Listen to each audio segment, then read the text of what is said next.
জ্বালানি তেলের দাম এবং সরবরাহ বাড়ানোর পরও দেশের ফিলিং স্টেশনগুলোতে শৃঙ্খলা ফেরেনি। বেশিরভাগ পাম্পেই দেখা যাচ্ছে যানবাহনের লম্বা সারি। সারা দেশেই কম বেশি একই চিত্র। ঠাকুরগাঁওয়ের কি পরিস্থিতি জানাতে আমাদের সাথে যুক্ত হচ্ছেন সহকর্মী তানভীর হাসান তানু। তানভীর, বর্তমানে পাম্পগুলোর অবস্থা কেমন দেখছেন? এলাকায় জ্বালানি সংকট রয়েছে কিনা এবং জ্বালানি পরিস্থিতি নিয়ে ক্রেতারা কি বলছেন?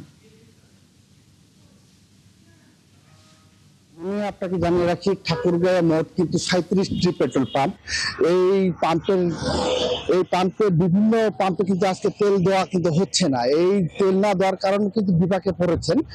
এই বিপাকে পড়ার কারণে কিন্তু বাইকাররা থেকে শুরু করে কৃষকরাও কিন্তু নানা রকম ভোগান্তিতে পড়ছেন। কারণ ডিজেল থেকে শুরু করে পেট্রোল চালিত যেসব পাম্প রয়েছে সেই পাম্পগুলোতে কিন্তু যেহেতু কৃষকরা পাচ্ছে না, তো সে কারণে তারা কিন্তু বড় আরামে ব্যাহত হচ্ছে। অপরদিকে আমি যদি আপনাকে জানিয়ে রাখি, ঠাকুরগাঁয়ে যে আমি যে পাম্পে রয়েছে সেই পাম্পে কিন্তু এই পর্যন্ত তেল দেওয়া হচ্ছে না, এবং ঠাকুরগাঁও শহরে এবং পৌর শহরে কোনো পাম্পে আজকে তেল দেওয়া হচ্ছে না। গত 2 দিন ধরে এই পাম্পে কিন্তু দীর্ঘ লাইন ছিল। আজকে কিন্তু ঠাকুরগাঁও শহরে একটি পাম্পে তেল দেওয়া হচ্ছে, মা ফিলিং স্টেশনে।